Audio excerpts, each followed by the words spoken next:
चलिए question number 3 क्या कह रहा है, ध्यान से देखेंगे सब जिनके कैमरे ऑन नहीं है और जो सही पोजीशन पे नहीं। आयुषी जल्दी से वापस आइए, कहाँ गए आप। इज इट पॉसिबल, क्या ये पॉसिबल है, to design a rectangular mango grove whose length is twice its breadth and the area is 800 meter square?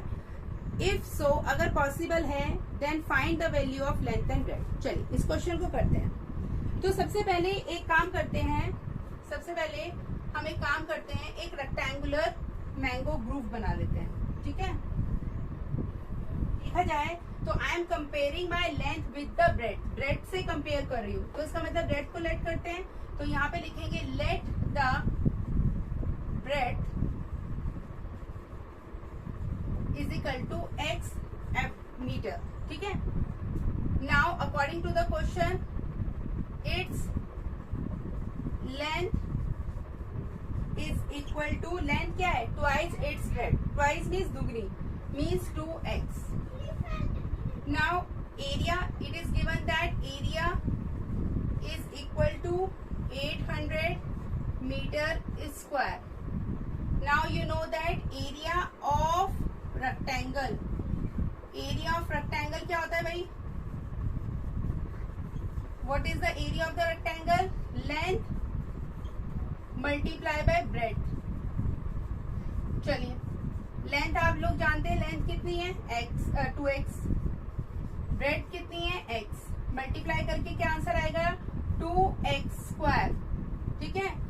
और आपका एरिया कितना है, एरिया इज 800, एरिया इज 800। चलिए अब 2 को नीचे ले जाइए, तो 800 divided by 2 is equal to x square. आप 2 से 800 काट दीजिए, यू विल गेट 400। तो x क्या आएगा, स्क्वायर रूट ऑफ 400। तो स्क्वायर रूट अगर आपको पता है 400 का स्क्वायर रूट क्या होता है, x की वैल्यू आ जाएगी या तो +20 या फिर -20। आप जानते हैं डायमेंशंस, लेंथ ये कभी भी नेगेटिव नहीं होती, that's why your x is 20 metre. Therefore अब देखिए, अगर आपका ये रेक्टेंगल था ABCD, तो उसमें लेंथ आपकी थी 2x और ब्रेड थी आपकी x। आप इसमें पुट करिए 2 × 20, that's mean it's 40 metre. It is x is equal to 20 metre. और आप देखिए 20 multiply by 40 is equal to 800 metre square. बिल्कुल सही आंसर आया है, क्लियर है। अब आते हैं क्वेश्चन नंबर 4 पे। तो क्वेश्चन नंबर 4 को समझते हैं, क्या कह रहा है question number 4। Question number 4 says is the following situation possible, क्या ये सिचुएशन कभी पॉसिबल हो सकती है। And the situation is if so determine their present age. अगर सिचुएशन पॉसिबल है then you have to find the present age. So let's see what is the situation. The sum of the ages of 2 friend is 20 years। 2 friend है, एक friend है, मान लीजिए एक है हमारा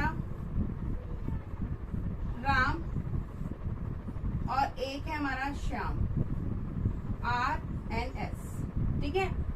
अब क्वेश्चन के according the sum of their ages of the 2 friend is 20 years। इन दोनों की जो एजेस का सम है वो 20 साल है, ठीक है।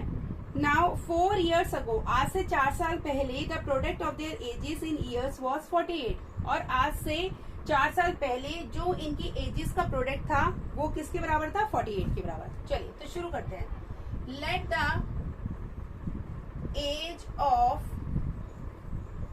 Ram is equal to x years। मान लीजिए राम की एज है इस समय x years, ठीक है, प्रेजेंट एज है ये, it is the present age. Let the present age.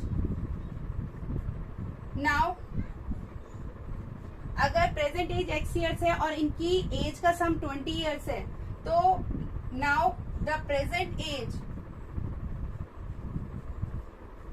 Of Shyam कितना होगा, खुद बताओ। अगर दोनों की एज का सम, दोनों की x प्लस मुझे नहीं पता इज इक्वल टू 20, तो इसकी एज कितनी होगी, ये बॉक्स यही रखिए, x को इधर ले जाइए, means 20 minus x, that's mean शाम की एज हो जाएगी सम में से, अगर मैं किसकी एज माइनस कर दूं, राम की, ठीक है।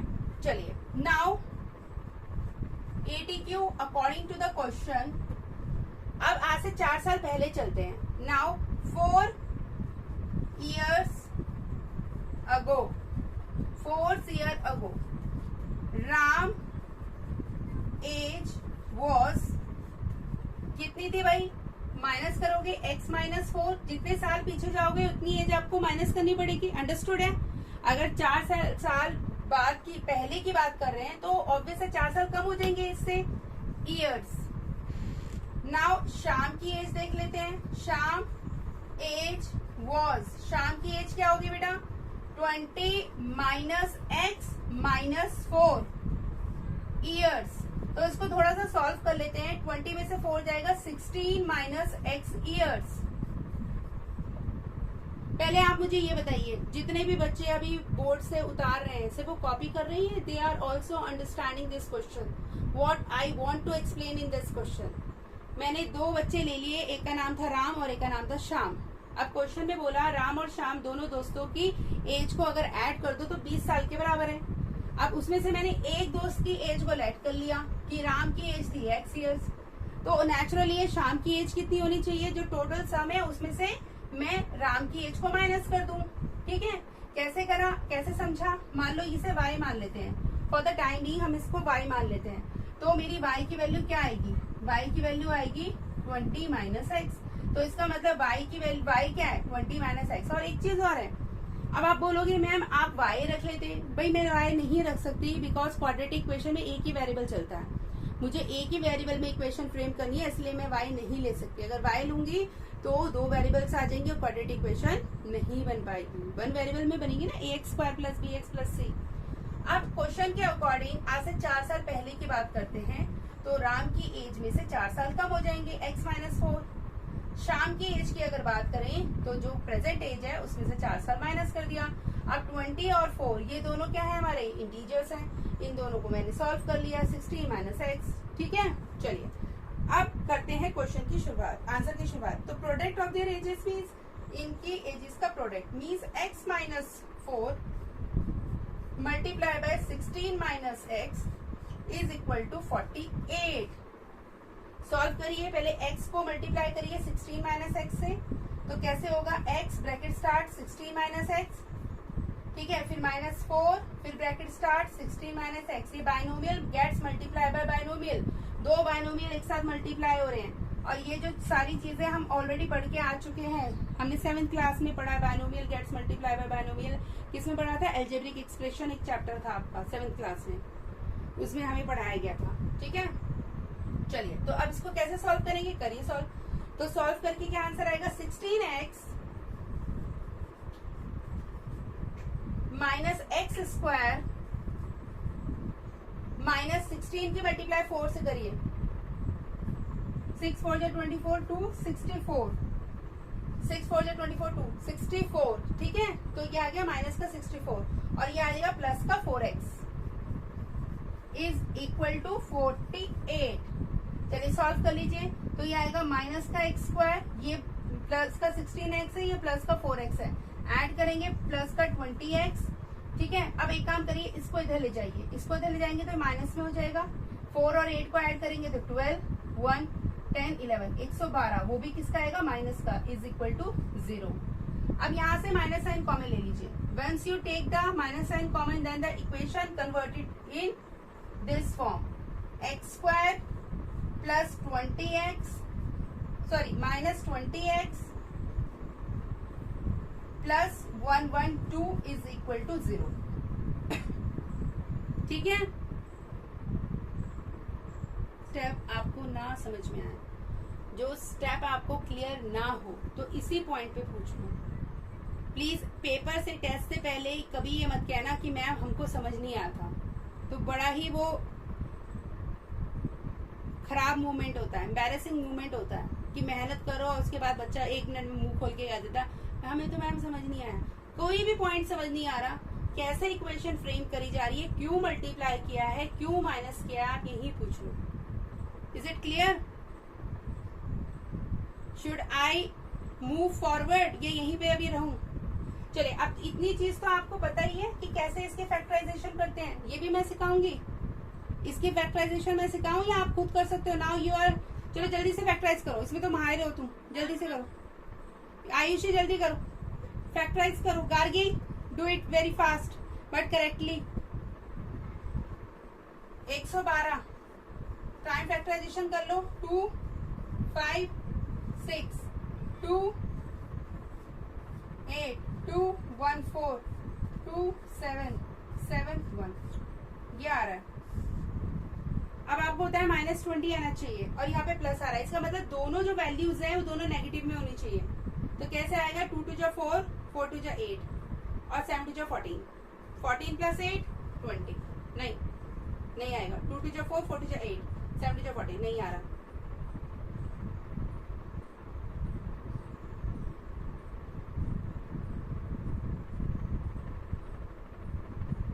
फिर देखो 2 2 जा 4 2 2 जा 4 4 2 जा 8 8 2 जा 16, नहीं आ रहा। तो ये पॉसिबल ही नहीं है शायद।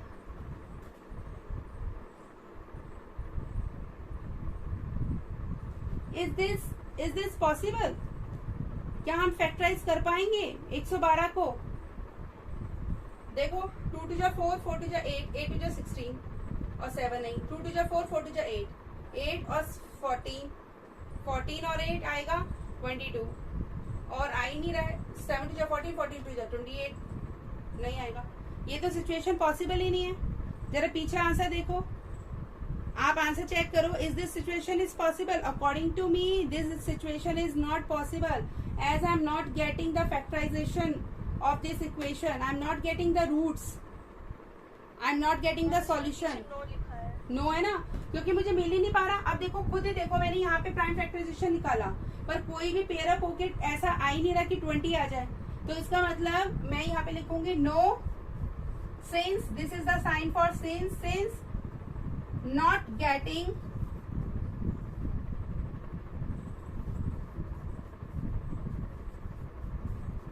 The factors of this equation, इसी वजह से। क्लियर? चलते हैं बेटा लास्ट क्वेश्चन पे, उसके बाद नेक्स्ट एक्सरसाइज पे आएंगे। इससे पहली वाली एक्सरसाइज पे क्वेश्चन नंबर 5 देखते हैं क्या कह रहा है। यहाँ पे भी वही सेम पूछ रहा है, सिचुएशन पॉसिबल है या नहीं। पीछे बढ़िया सिचुएशन के पीछे, चलो देखते हैं क्या कह रहा है। Is it possible to design a rectangular park of perimeter this this this. चलो शुरू करते हैं। एक रेक्टेंगुलर पार्क बना लेते हैं पहले। इसका नाम लिख देते हैं A B C और D। ये याद रखना हमेशा, ये आपका साइक्लिक फॉर्म में होना चाहिए। A के बाद B, B के बाद C, C के बाद D। ठीक है। अब क्या क्या गिवन है बेटा? यहाँ पे आपको गिवन है पेरीमीटर। पेरीमीटर का मतलब सबको पता होगा, पेरीमीटर का मतलब होता है सम ऑफ ऑल द साइड्स।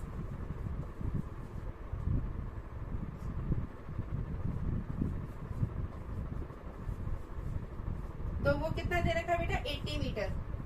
और रेक्टेंगल में क्या होता है? ये लेंथ है तो ये भी लेंथ है, ये ब्रेड्थ है तो ये भी ब्रेड्थ है। मींस पेरीमीटर का फॉर्मूला बन जाता है 2l + b ब्रैकेट 1 = 80। कैसे बनता है ये भी समझ लो। लेंथ 2 बार है तो 2l कर लिया, ब्रेड्थ 2 बार है तो 2b कर लिया, = 80। यहाँ से 2 कॉमन ले लो तो l + b, ये हो गया आपका 80। आप 2 को नीचे जाके डिवाइड कर दो तो ये हो जाएगा l + b = 80 divided by 2, that's mean it is 40। तो लेंथ और ब्रेड्थ अगर मैं दोनों ऐड कर दूं तो वो 40 किसके बराबर? 40 मीटर के बराबर होना चाहिए। मतलब एक तरीके से मुझे एक इक्वेशन मिल गई क्या? l + b = 40 metre, first equation.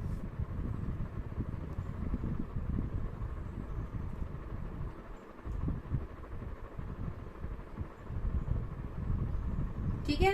चलिए अब चलते हैं नेक्स्ट पार्ट पे। अब उन्होंने एरिया भी गिवन है कि एरिया क्या है।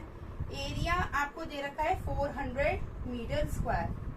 ठीक है। एरिया का फॉर्मूला क्या है? Length into breadth = 400। ठीक है। अब आपकी सेकेंड इक्वेशन बन गई l × b = 400। ठीक है बेटा। अब आपने इससे पहले एक चैप्टर पढ़ा था जिसका नाम था लीनियर इक्वेशन इन 2 वेरिएबल्स।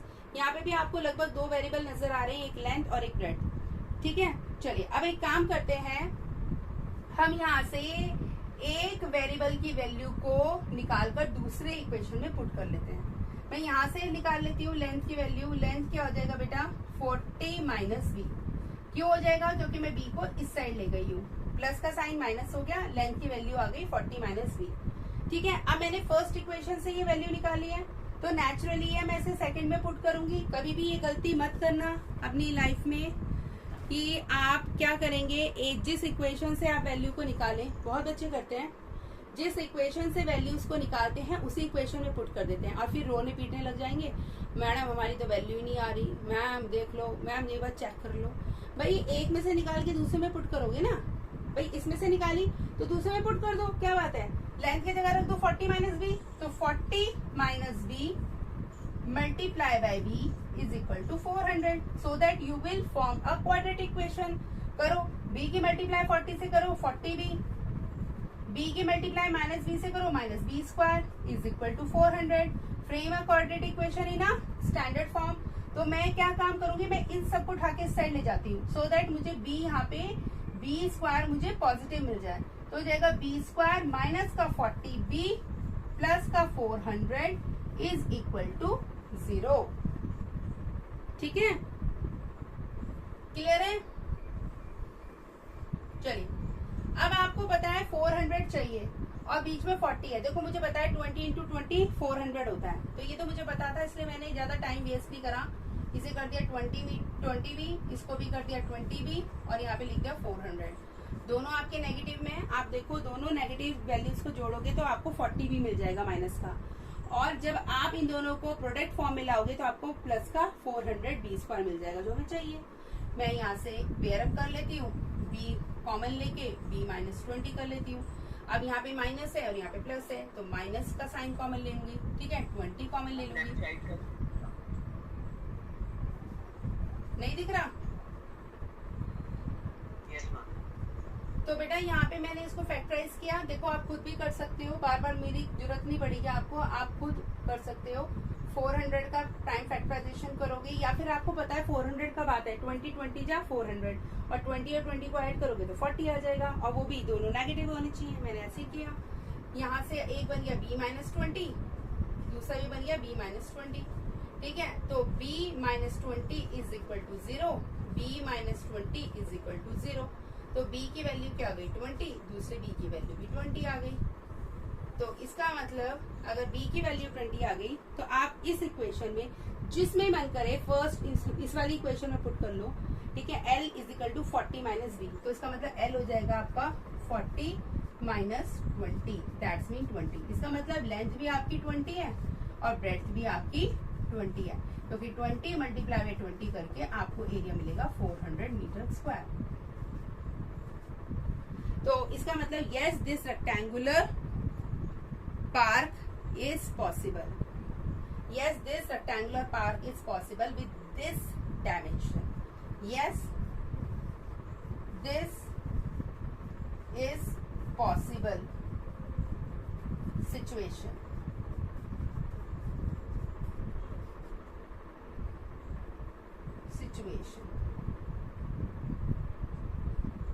तो ये हमारा पूरा एक्सरसाइज 4.4 का कॉन्सेप्ट था, जिसमें हमको क्या पढ़ाया गया है, जिसमें हमें पढ़ाया गया है नेचर ऑफ रूट्स के बारे में। ठीक है, नेचर ऑफ रूट्स के लिए सीधा सीधा आप डी निकाल लें, डिस्क्रिमिनेंट निकाल लें, जिसके लिए हमारे पास 3 कंडीशंस हैं।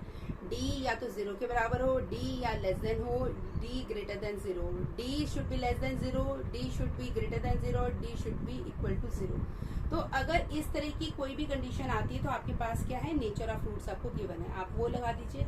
ठीक है, उसके बाद जो ये क्वेश्चंस हमने आज 3 करे हैं वो आपकी पॉसिबिलिटी पे बेस्ड हैं। अगर आपके फैक्टर्स बन रहे हैं तो पॉसिबल सिचुएशन है, और अगर आपका बेटा फैक्टर्स नहीं बन रहे तो वो नॉट पॉसिबल सिचुएशन है। समझ में आ गया?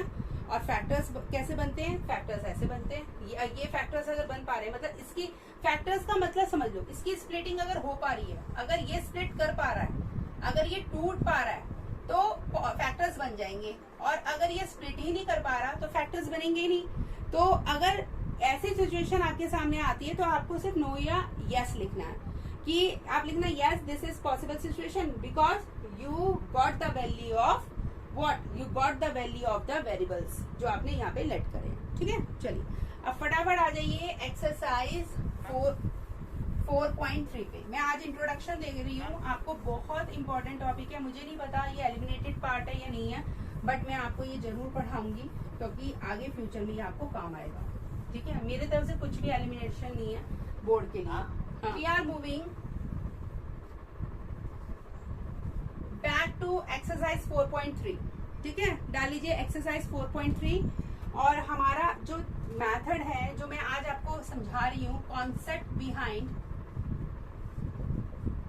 मेथड ऑफ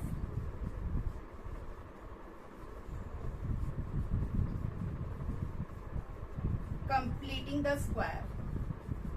कितने बच्चों के स्कूल में ये चैप्टर हो गया?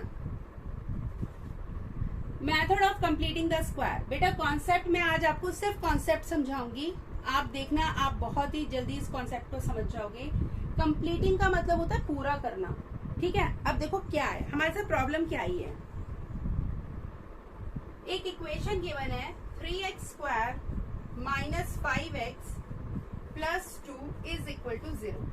ठीक है, क्वेश्चन क्या है कि आपको क्या दे रखी है, इक्वेशन दे रखी है क्वाड्रेटिक इक्वेशन, और आपको इसको क्या करना है, इसके फैक्टर्स निकालने हैं। पर प्रॉब्लम ये है कि इसके फैक्टर्स नहीं निकल सकते। क्यों नहीं निकल सकते? अब मैं आपको बताती हूँ क्यों नहीं निकल सकते। आप निकाल के देख लो, अगर निकल रहे तो निकाल दो। देखो निकल रहे हैं, निकाल देते हैं। अगर निकल रहे हैं तो बहुत अच्छी बात है। आते हैं 3x स्क्वायर मल्टीप्लाई बाय 2। ये तो आप बोलोगे मैम निकल रहा है, मैम आप बोल रहे नहीं निकल रहा है। मैम ये क्या बात है?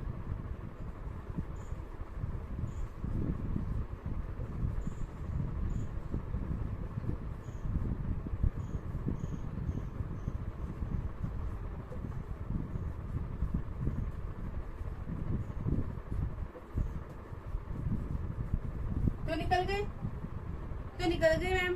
फिर आप क्यों बोल रहे थे कि इसके फैक्टर्स नहीं निकल सकते? इसके फैक्टर्स को निकाल के दिखा दिया आपने, या फिर आप बोल रहे नहीं निकल सकते। देखो हमें फैक्टर्स निकालने हैं, पर हमें फैक्टर स्प्लिटिंग से नहीं निकालने। ये जो मेथड हमने यूज किया है, we have use the method splitting method. Factorisation के लिए स्प्लिटिंग मेथड यूज करा है। अब हमें method of completing the square use करना है, मतलब एक और मेथड यूज करना है। This is the new method, ये एक नया तरीका है, और इससे अब हम क्या करेंगे, इसके फैक्टर्स निकालेंगे। ये है, ठीक है, शुरू करें। पक्का? मेथड नहीं दे रखा इस तरीके से समझाने का, ये मेरा अपना मेथड है, इसलिए मैं चाहती हूँ आप ये बहुत ही बारीकी से समझ लें। एक बार आपके अंदर इसका कॉन्सेप्ट क्लियर हो जाएगा, फिर आप कोई भी क्वेश्चन कर लेंगे, कोई प्रॉब्लम नहीं आएगी आपको। पहले आप सीधा क्वेश्चन उतार लो। ठीक है, उतार लिया। सबसे पहला स्टेप 1 क्या होता है? मेरे लिए स्टेप 1 है, मुझे इसको 1 बनाना है। मुझे हर हालत में यहाँ पे लिखा हुआ नंबर हटाना है। कोई भी नंबर हो, 3 के अलावा कुछ भी होता तो भी हटाती। तो मैं कैसे हटाऊंगी आप खुद बताओ। आप कहोगे मैम इसे रब कर दो, हट गया। नहीं, इसको उसी नंबर से डिवाइड कर दो, जो नंबर लिखा है उसी से डिवाइड कर दो। यहाँ पे भी सेम, उसी जो नंबर यहाँ लिख रहे हो वो यहाँ लिखो, वो यहाँ लिखो।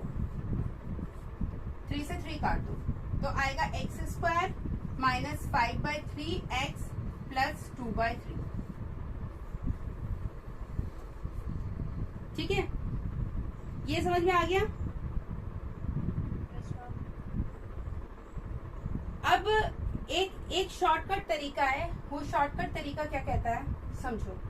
अगर मैं आपको शॉर्टकट तरीके से समझाऊं तो मैं आपको बोलूंगी हमेशा -2, यहाँ पे अगर माइनस है तो यहाँ पे माइनस लिख देना, -2 x b से इसे इक्वेट कर देना इसको। ये तो मैंने आपको शॉर्टकट समझा दिया, तो इसका मतलब ये आपने रट लिया, ये आपने रटा है। अगर आप ये कहीं भूल गए तो फिर काम हो जाएगा। तो मैं इसका कॉन्सेप्ट समझा रही हूँ क्या है। यहाँ पे 2 ही आइडेंटिटी चलती है जो हेल्पिंग हैंड होती है, जो हेल्प करती है आपको करने में। एक होती है x प्लस b का होल स्क्वायर, एक होती है x माइनस b का होल स्क्वायर। अच्छा, एक यहाँ पे बहुत इंपॉर्टेंट चीज है तो हमेशा ध्यान देनी है। अगर यहाँ पे x है तो ही आप यहाँ पे x लिखना, समझ रहे हो मेरी बात। अगर यहाँ पे x है तो ही आप यहाँ पे x लिखना। अगर किसी क्वेश्चन में यहाँ पे y होगा तो आप यहाँ पे y लिखोगे। आ रही बात समझ? जो वेरिएबल यहाँ होगा वही वेरिएबल यहाँ लिखना। आप ये नहीं मैम आप तो उस क्वेश्चन में आपने एक्स लिखा था और अब इस क्वेश्चन में ए लिखा हुआ है मैम, अब आप इसे ए बना रहे हो। मैम ऐसे तो आपने कहीं समझाया नहीं, तो मैं आपको अभी भी बार बार समझा रही हूँ, जो वेरिएबल यहाँ लिखा होगा वही वेरिएबल यहाँ पे लिखोगे। उसके अलावा यहाँ पे बी लिखो, ए लिखो, डी लिखो, ई लिखो, कुछ भी लिखो, मुझे कोई फर्क नहीं पड़ता यहाँ पे, बट यहाँ पे हमेशा एक्स आएगा। ठीक है, अब मैं यहाँ पे ये वाली आइडेंटिटी खोलूंगी, ये नहीं खोलूंगी। अब आप बोलोगे मैम ऐसा क्यों, उसने क्या किया? क्योंकि यहाँ पे माइनस है और मैं माइनस वाली ही खोल के इसको इक्वेट करूंगी। तो x square minus 2xb plus का बी स्क्वायर। ठीक है, गेटिंग माई पॉइंट? देखो एक्स स्क्वायर ये रहा, एक्स स्क्वायर ये रहा, ये वाली पूरी की पूरी चीज जो है वो ये रही। बी स्क्वायर यहाँ पे है नहीं, तो बी स्क्वायर में ऐड कर दूंगी, यहाँ पे ये वाला बी स्क्वायर ऐड कर दूंगी, एक बार यहाँ पे बी स्क्वायर ऐड कर दूंगी और एक बार देखो एक बार बी स्क्वायर यहाँ पे ऐड कर दूंगी और एक बार बी स्क्वायर माइनस कर दूंगी। तो एक ही बात है, कट जाएगा तो यही आ जाएगा। तो मुझे जो यहाँ पे लिखा है बी स्क्वायर मैं एक बार ऐड कर दूंगी और एक बार सब्ट्रैक्ट कर दूंगी। चलो, अब आप बोलोगे मैम ठीक है वो आप कर दोगे, पर मैम बी की वैल्यू कहाँ से लाएंगे? बी तो है नहीं, यहाँ से लाएंगे। इस चीज को इससे इक्वेट कर देते हैं। माइनस 2xb किसके बराबर है? -5/3 एक्स के बराबर। माइनस से माइनस काट दो, एक्स से एक्स काट दो, बी यहाँ पे रखो, 2 को नीचे ले जाओ, तो हो जाएगा 5/6। 2 3 जा 6। आ गई ना बी की वैल्यू? आ गई ना? यहाँ से आई ना? इस पूरी चीज को इससे इक्वेट कर दिया, क्योंकि ये चीज ये रही, ये पूरी चीज ये रही, ये वाली गिवन नहीं है तो मैंने ऐड कर दिया, और अगर ऐड किया तो माइनस भी कर दिया, बी की वैल्यू आ गई। अब बस इस बी की वैल्यू को यहाँ पुट कर दो, करो 5/6 को, तो ये हो जाएगा x square minus 5/3 x plus. अब मैं आपको एक चीज सजेस्ट करूंगी, बी की वैल्यू 5/6 आई है ना, अब आप एक काम करो, बस एक काम करना, इस वाले को यहाँ पे लिखना, इस वाले बी स्क्वायर को यहाँ लिखना। तो इसका मतलब अब आएगा हमारा बी स्क्वायर मतलब 5/6 का होल स्क्वायर, उसके बाद ये वाला नंबर आएगा 2/3 और उसके बाद माइनस का 5/6 का होल स्क्वायर। अब आप खुद देखो, ये आइडेंटिटी और ये आइडेंटिटी सेम नहीं है, एक्स स्क्वायर, ये पूरी चीज इसके बराबर और ये बी स्क्वायर की वैल्यू है। तो इसका मतलब ये किसकी आइडेंटिटी है? किसकी आइडेंटिटी है? एक्स माइनस बी के होल स्क्वायर की। एक्स क्या है? एक्स है, माइनस बी की वैल्यू क्या है? 5/6 और उस पूरे का होल स्क्वायर। मतलब ये पूरी चीज अब मैंने किस फॉर्म में कन्वर्ट कर दी? फैक्टर फॉर्म में कन्वर्ट कर दी। ठीक है, अब इसको सॉल्व कर लो। प्लस ये हो जाएगा 2/3, यहाँ पे प्लस है, प्लस लगा दिया, 2/3 माइनस 5 का स्क्वायर और 6 का स्क्वायर 25/36।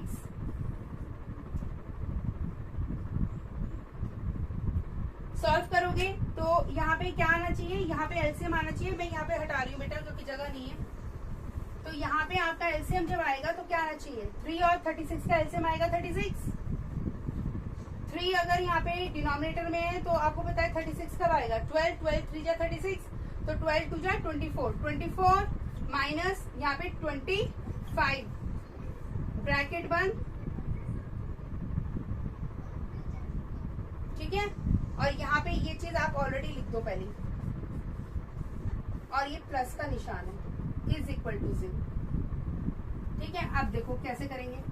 अब सॉल्व करोगे तो क्या आना चाहिए? -1/36 और x माइनस 5/6 का whole square is equal to 0। अब इसे सॉल्व करो। इसको सॉल्व करोगे तो कैसे होगा? x माइनस 5/6 का होल स्क्वायर माइनस इसे लिख सकते हैं 1/6 का whole square is equal to 0। ठीक है, अब एक बार क्या काम करेंगे, अब मैं इसको इस पूरी चीज को उठा के इधर ले जाती हूँ, तो ये माइनस का साइन इधर जाके क्या हो जाएगा? प्लस का निशान। तो ये हो जाएगा x माइनस 5/6 का whole square is equal to 1/6 का होल स्क्वायर। जब आपका ये आएगा, जब आपका ये आ रहा है स्क्वायर आ रहा है, अगर स्क्वायर आ रहा है और आप x माइनस 5/6 की वैल्यू निकालना चाहते हैं तो आपको उसको स्क्वायर रूट करना पड़ेगा। स्क्वायर रूट जब आप करोगे, आपको पता है ना, जब आप इसका स्क्वायर रूट करोगे तो ये स्क्वायर रूट से बाहर आ जाएगा, क्या आ जाएगा? 1/6। पर जब भी स्क्वायर रूट से कोई भी नंबर बाहर आता है तो या तो प्लस हो सकता है या माइनस। तो इसका मतलब क्या होगा? x माइनस 5/6 या तो प्लस 1/6 आ जाए -5/6 या फिर -1/6 आ जाए। तो आप इससे दो वैल्यूज निकालेंगे क्योंकि x की दो वैल्यूज होंगी, क्योंकि ये क्वाड्रेटिक इक्वेशन है। सॉल्व करो, कैसे करोगे? पहली वाली इक्वेशन देखो कैसे सॉल्व होगी। x = 1/6, ये इधर जाके हो जाएगा प्लस 5/6, तो आंसर आएगा 6/6 = 1। x की वैल्यू क्या आ गई? 1। सेकंड में देखो x = -1/6, ये इधर जाके क्या हो जाएगा? +5/6। आप एलसीएम लोगे 6, आंसर आएगा 4, तो आंसर आएगा 2/3। तो अब आपने एक चीज देखी, जो स्प्लिटिंग से 2 मिनट के अंदर हो गया था, वो कंप्लीटिंग द स्क्वायर से कितनी देर में हुआ? ये आपका जो मेथड ऑफ कंप्लीटिंग स्क्वायर है, उससे आपको कितने लग गए? सदियां लग गई, x की वैल्यू 1 और x की वैल्यू 2/3 आने में। और जब आपने स्प्लिटिंग द मिडल टर्म करके किया था, तो आपका चुटकियों में आ गया था। आ रही मेरी बात समझ? आ गया था या नहीं आ गया था?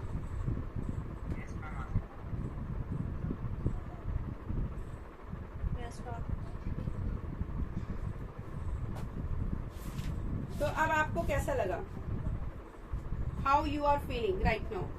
मैम पूछिए मत, हालत आपको क्या बताएं, बस डर के मारे कह रहे हैं आ गया आ गया आ गया, नहीं तो हमें ही पता है कि हमें आया नहीं है, नहीं तो आप चीखने लग जाएंगी, बताया क्यों नहीं, कुछ ही पॉइंट पे क्यों नहीं बताया, तुमको शर्म नहीं आती, मैंने इतना समझाया। चलो एक क्वेश्चन और समझाती हूँ। अब मैं आती हूँ आपकी एक्सरसाइज 4.3 में क्वेश्चन नंबर 1 के फर्स्ट पार्ट पे। क्वेश्चन नंबर 1 के फर्स्ट पार्ट पे अब जिनको नहीं आया था समझ, अब आप पूरी श्रद्धा भक्ति के साथ पूरे दिमाग को खोल के, और आंखें तो झपकना ही नहीं। चलिए, तो सबसे पहला काम आयुषी क्या होना चाहिए? किसको हटाना है? 2 को। तो 2 को हटाने के लिए मुझे क्या करना पड़ेगा? 2 से डिवाइड या मल्टीप्लाई?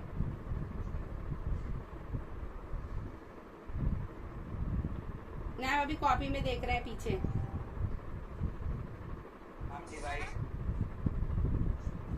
बताओ, इतनी देर में आंसर भी आ गया। डिवाइड, तो 2x² जल्दी जल्दी मेरे साथ करेंगे। 2 से डिवाइड, 7x को भी 2 से डिवाइड और 3 को भी 2 से डिवाइड = 0। इस वाले 2 से ये वाला 2 काट दीजिए, आपकी अब इक्वेशन हो गई ये। ठीक है, फिर मैंने आपको समझाया था माइनस है, तो यहाँ पे x - b का होल स्क्वायर चलाएंगे, ये हो जाएगा x² - 2bx प्लस का b²। अब इस वाली इक्वेशन में हम क्या करेंगे? इस वाली इक्वेशन में एक बार प्लस का b² कर देंगे और एक बार माइनस का b² कर देंगे। ठीक है, ये वाला जो b है, ये वाला b² ऐड कर दिया और यही b² माइनस कर दिया, और इस पूरी चीज को किससे इक्वेट कर दिया? इस पूरी चीज से, ताकि मैं b की वैल्यू निकाल सकूं। तो क्या होगा? माइनस का 2xv, हाँ, चाहे 2bx लिख लो, चाहे x भी लिख लो, एक ही बात है। ठीक है, तो ये हो जाएगा माइनस का 7/2x, माइनस से माइनस कट जाएगा, x से x कट जाएगा, b की वैल्यू आ जाएगी 7/2 × 4। b की वैल्यू आ गई। जैसे ही आपको b की वैल्यू पता लगे, आप यहाँ पे पुट कर दो। ठीक है, मैंने आपको एक चीज समझाई थी, बस ये वाला जो b² है वो यहाँ पे रखना, यहाँ पे। तो ये हो जाएगा x² - 7/2x, फिर ये हो जाएगा प्लस का b की वैल्यू क्या है? 7/4, तो 7/4 का होल स्क्वायर आ गया। अब बचा 3/2, ये प्लस का 3/2 और ये माइनस का 7/4 का होल स्क्वायर। अब देखो, ये पूरी की पूरी एक आइडेंटिटी बन गई हमारी। कौन सी वाली? ये वाली, x - b का होल स्क्वायर। x की वैल्यू x है और b की वैल्यू क्या है? 7/4। क्या बन गई? x - 7/4 का होल स्क्वायर। अब इसको सॉल्व करते हैं। ये हो गया plus, bracket start, 3/2 minus 7 7 49, 4 4 16, LCM लेंगे 2 और 16 का, तो 2 और 16 का एलसीएम आ जाएगा 16, यहाँ पे 24 माइनस 49 ब्रैकेट बंद, प्लस x - 7/4 का होल स्क्वायर। अब इसमें से 49 में से 25 जाएगा, तो आएगा 25, माइनस का 25, तो माइनस साइन यहाँ ले लेते हैं बाहर, और यहाँ पे लिख देती हूँ 25। अब इसको हम अगर एक्सपोनेंट फॉर्म में लिखेंगे तो कैसे लिख सकते हैं बेटा? How can we write in the exponent form? तो एक्सपोनेंट फॉर्म में कैसे लिखेंगे? इसको लिख दूंगी 5/4 का होल स्क्वायर। तो x माइनस 7/4 का होल स्क्वायर माइनस माइनस ये इज इक्वल टू 0 है, इज इक्वल टू 0 है, इज इक्वल टू 0 है। तो माइनस 5/4 का whole square is equal to 0। अब क्या काम करेंगे? इसको इधर ले जाते हैं। तो x माइनस 7/4 का whole square is equal to 5/4 का होल स्क्वायर।